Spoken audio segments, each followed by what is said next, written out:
नमस्कार दोस्तों, a very warm welcome to Jhalak, a series of weekly current affairs by Disha publication. I am Sara Tyagi और इस video में हम एक झलक डालेंगे पिछले हफ्ते की महत्वपूर्ण खबरों पर जो आपके एग्जाम पॉइंट ऑफ व्यू से बहुत इंपॉर्टेंट हो जाती हैं। चाहे आप किसी भी एग्जाम को प्रिपेयर कर रहे हो, be it UPSC, SSC, railway, banking, CDSE, NDA, AFCAT, these current affairs are going to be really important for you. और अगर आपको इनका collaborated form चाहिए, then you can go and check out our quarterly compilation magazine. The link is provided to you in the description box. Along with that, हमारा Telegram channel का link आपको description में मिल जाएगा और इस वीडियो के जो भी पीडीएफ्स हैं, जो भी हमारी झलक के पीडीएफ्स होते हैं, वो आपको हमारे टेलीग्राम चैनल पर मिल जाएंगे। टेलीग्राम चैनल्स के दोनों लिंक्स आप हमारे डिस्क्रिप्शन बॉक्स में दिए हुए हैं। Please go and check them out because वहाँ पे हम अपने बुक्स के बारे में भी अपडेट करते हैं। चलिए शुरुआत करते हैं इस वीक के झलक से। The first segment is people in news. The first person who is in news is K. Subramaniam. Why he is in news? Because he has been appointed as the Executive Director for India at International Monetary Fund (IMF). ठीक है, IMF के executive director बन गए हैं के सुब्रमण्यम। ठीक है, इनका जो टर्म है वो नवंबर में शुरू होगा और 3 साल के लिए रहेगा। और इससे पहले आईएमएफ के जो डायरेक्टर थे वो एक एमिनेंट इकोनॉमिस्ट थे, सुरजीत एस भल्ला। ठीक है, ये आपको याद रखना है। उनका टर्म 31 अक्टूबर तक है। अब बढ़ते हैं अगले पर्सन की तरफ, who's Adille Sumariwala. Adille Sumariwala, if I am pronouncing it right, ये न्यूज़ में क्यों है? Because he has been appointed as the president of Indian Olympic Association. ठीक है, प्रेसिडेंट बन चुके हैं इंडियन ओलंपिक एसोसिएशन के। इससे पहले जो प्रेसिडेंट थे वो थे डॉक्टर नरेंद्र ध्रुव बात्रा। अब ये इसलिए मैंने न्यूज़ कवर की है बिकॉज ये रिसेंटली हम देख रहे हैं कि स्पोर्ट्स सेगमेंट जो है बहुत ज़्यादा कॉम्पिटिटिव एग्जाम्स में पूछा जाता है और इंडियन ओलंपिक एसोसिएशन के प्रेसिडेंट के ऊपर सवाल बनना is very common, so you can expect a question from this part. ठीक है, so he has become the new president. और इसके सिवा he is an Indian athlete, he is also an entrepreneur. इन्होंने 1980 के मॉस्को ओलंपिक्स में भाग लिया था जिसमें 100 मीटर का इनका वो था, एथलेटिक्स का इवेंट था। इसके सिवा इन्होंने डिफरेंट इंटरनेशनल कॉम्पिटिशन्स में भी भाग लिया है। ठीक है, अब बढ़ते हैं अगले पर्सन की तरफ, हु इज़ दिविता राय।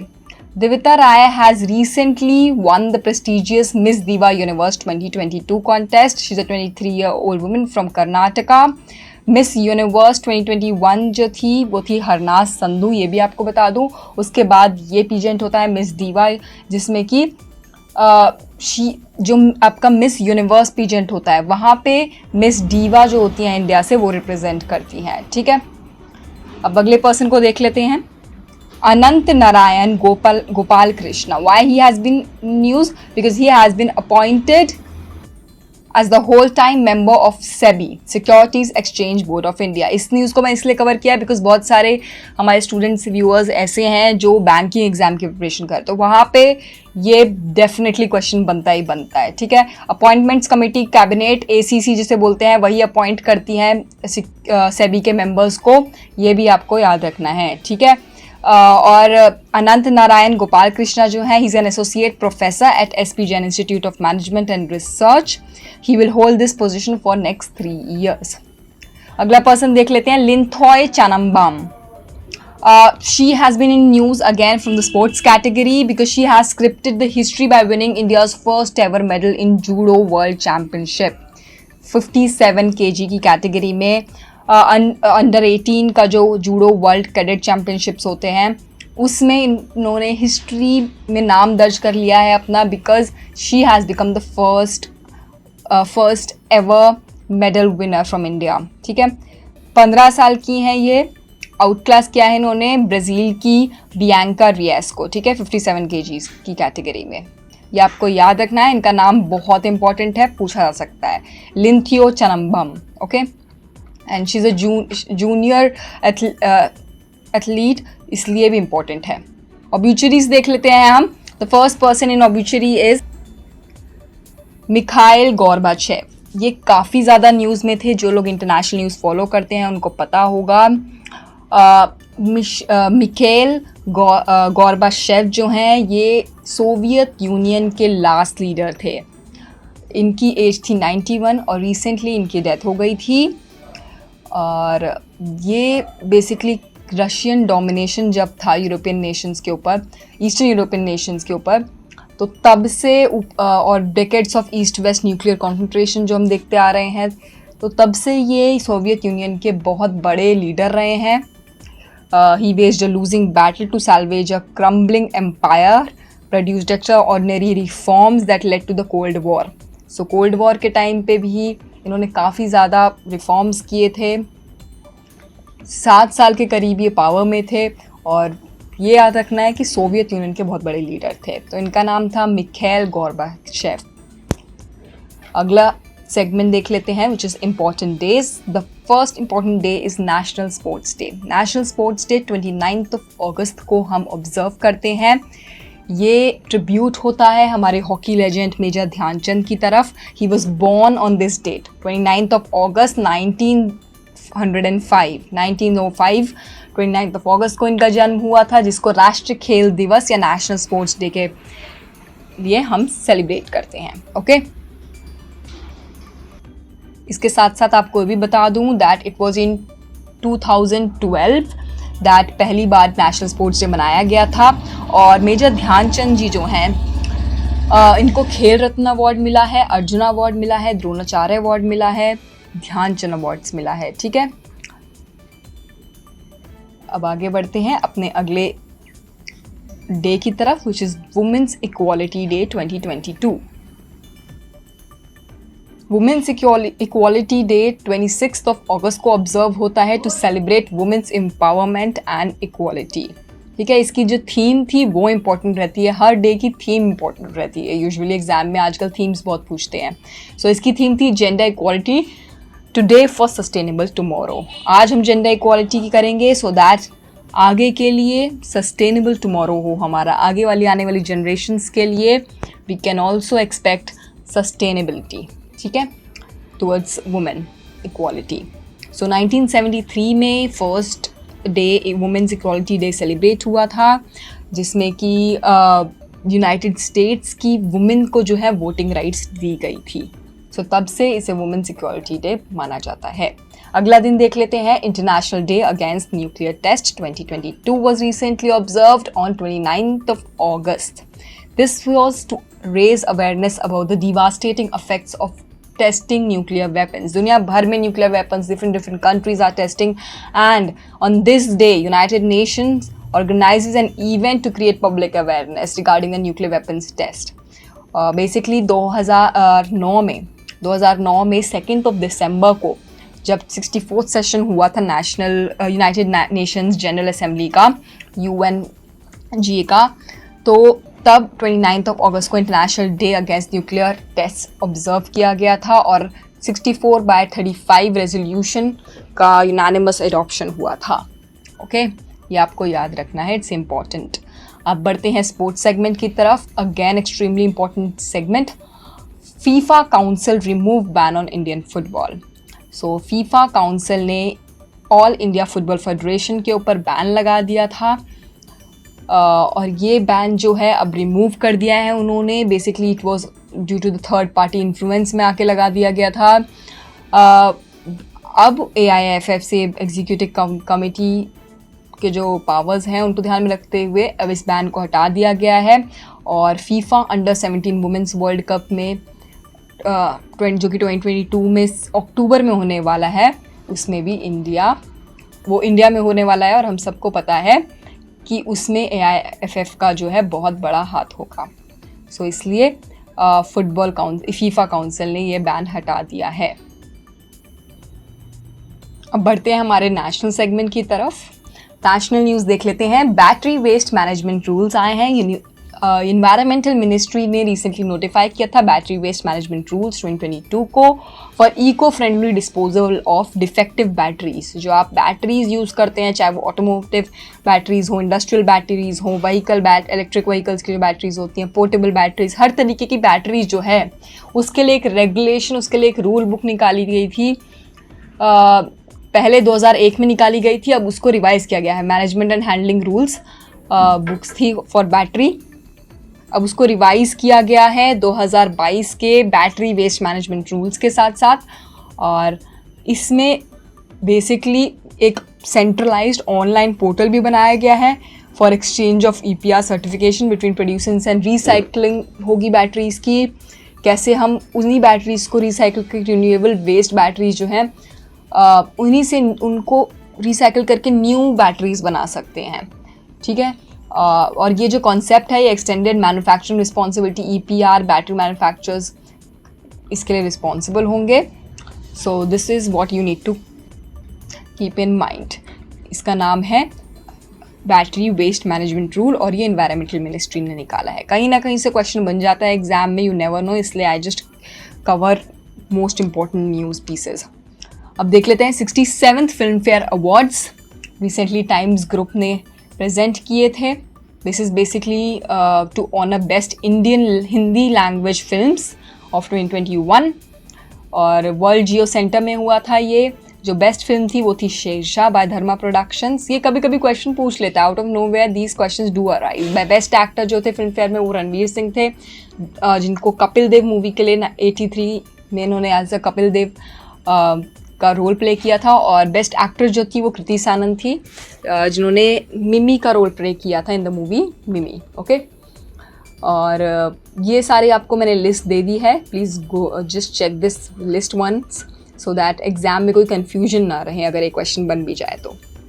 अब अगला न्यूज़ देख लेते हैं। National maritime search and rescue exercise which is also called SAREX-2, Indian coast guard इसको कंडक्ट करता है। Biennial national maritime search and rescue exercise है SAREX 2022, चेन्नई के कोस्ट पे हुई थी ये।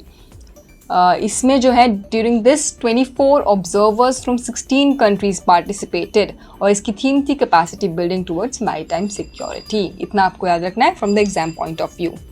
अगली न्यूज़ देख लेते हैं। India's first 3D printed post office, extremely important from exam point of view.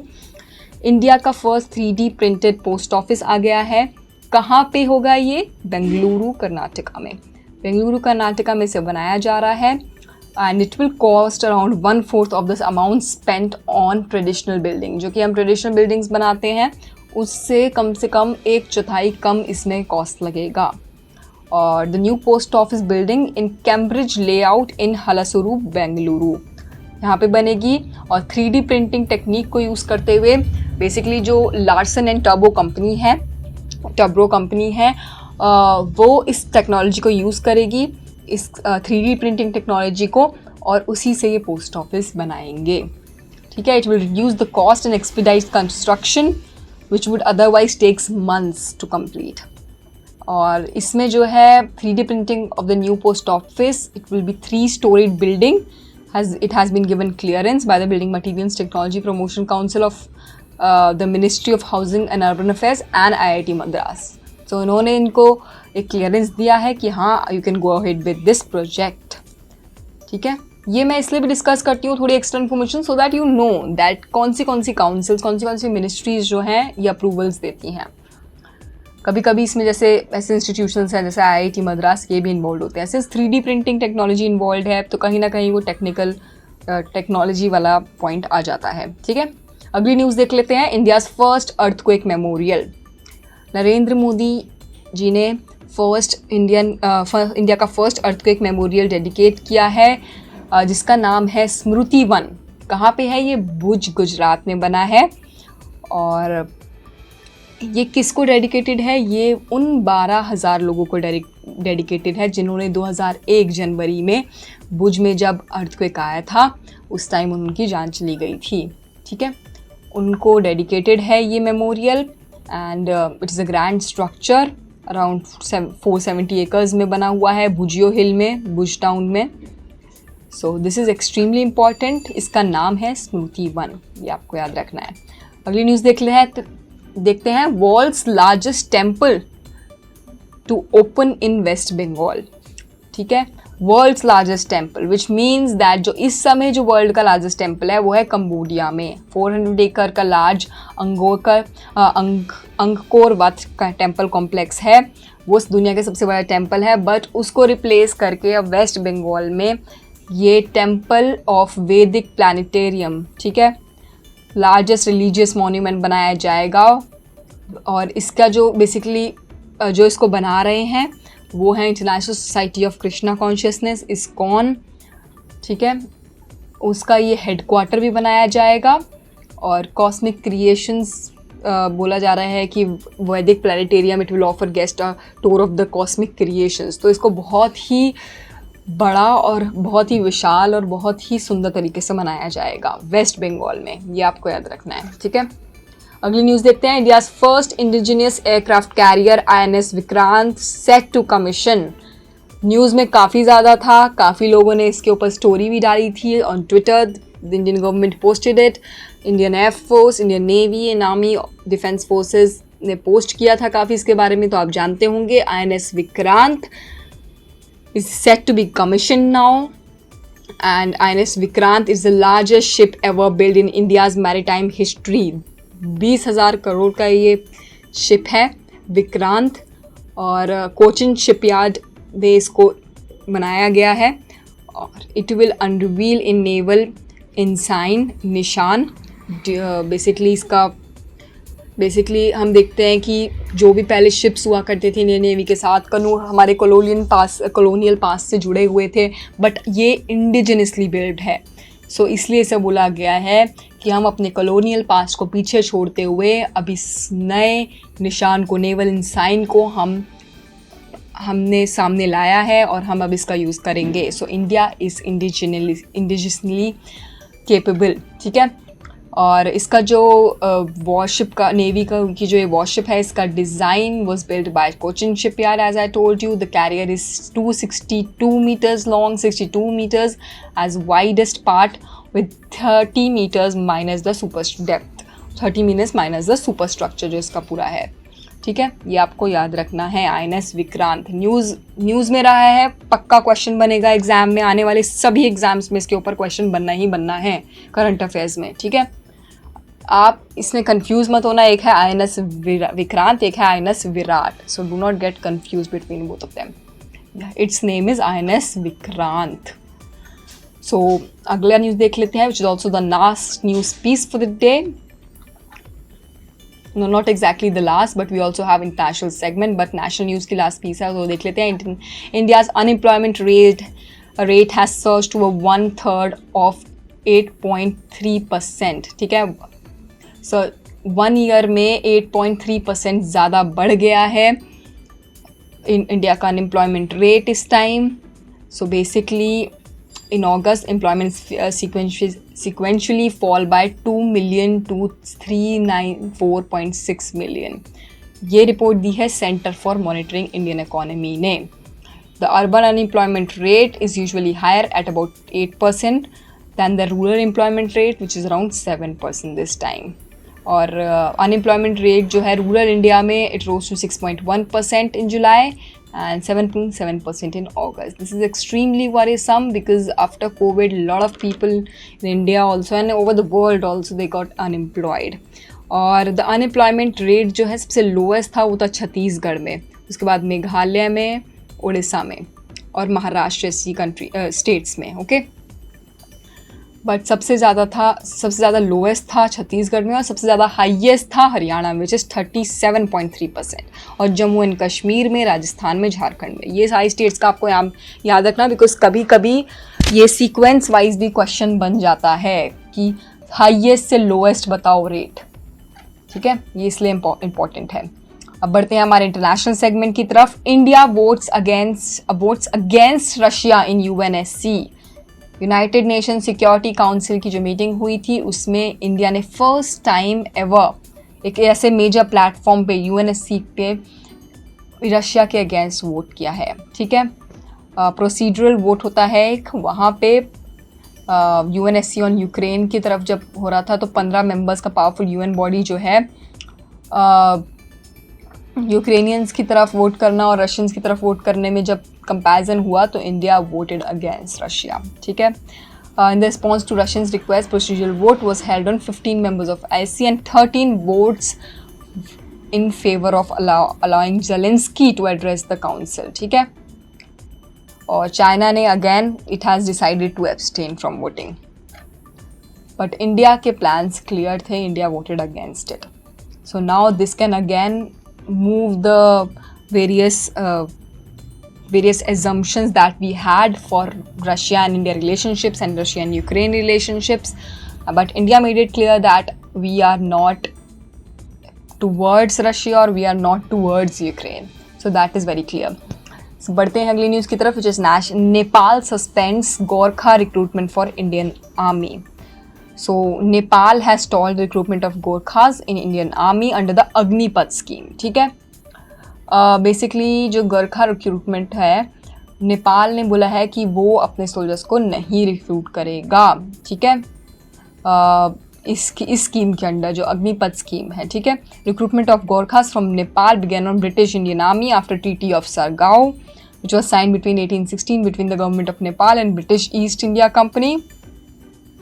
और इंडियन आर्मी की जो 43 गोरखा बटालियन है, उसमें 7 रेजिमेंट्स हैं उसके अंदर, और उसमें नेपाल से काफ़ी ज़्यादा गोरखास जो हैं वो रिक्रूट होते हैं. पर दिस टाइम नेपाल ने डिक्लाइन कर दिया है कि वो अग्निपथ स्कीम के अंडर नहीं रिक्रूट करेगा अपने सोल्जर्स को, अपने गोरखास को. ओके, अगली न्यूज़ देख लेते हैं. South Korea breaks its own record for the world's lowest fertility rate.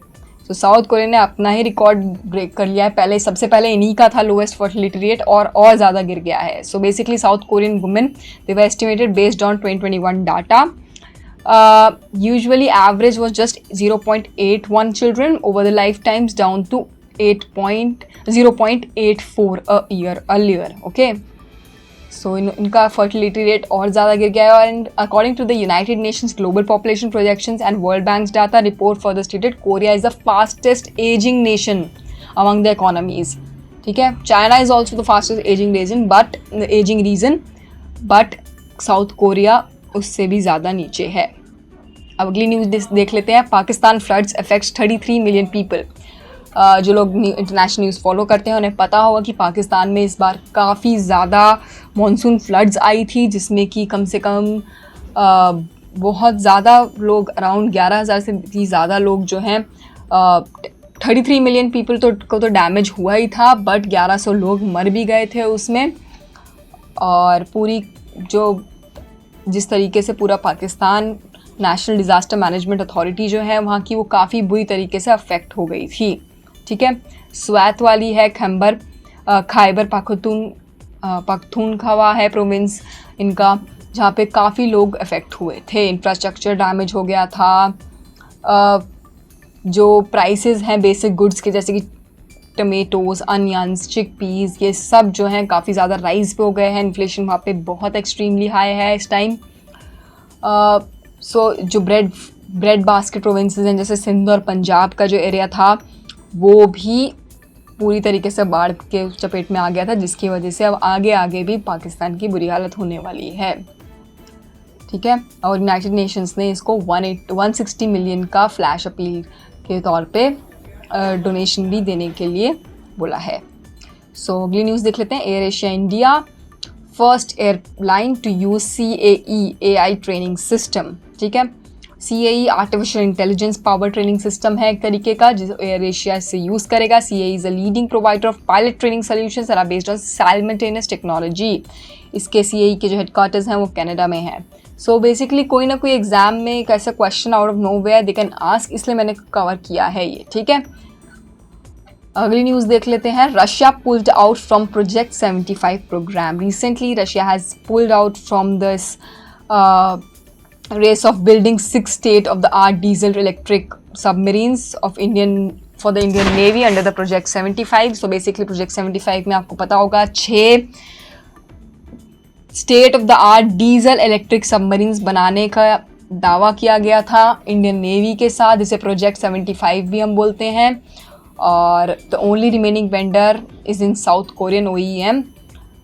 और इसके सिवा जो है ये प्रोजेक्ट हमारे लिए काफ़ी इंपॉर्टेंट है, बिकॉज इससे जो है हम टेक्नोलॉजी ख़रीदते हैं. ठीक है, 5 to 6 ओरिजिन के इक्विपमेंट्स मैन्युफैक्चरर्स, अब काफ़ी सारी जो स्टेट्स हैं अब इस प्रोजेक्ट से बाहर निकल रहे हैं.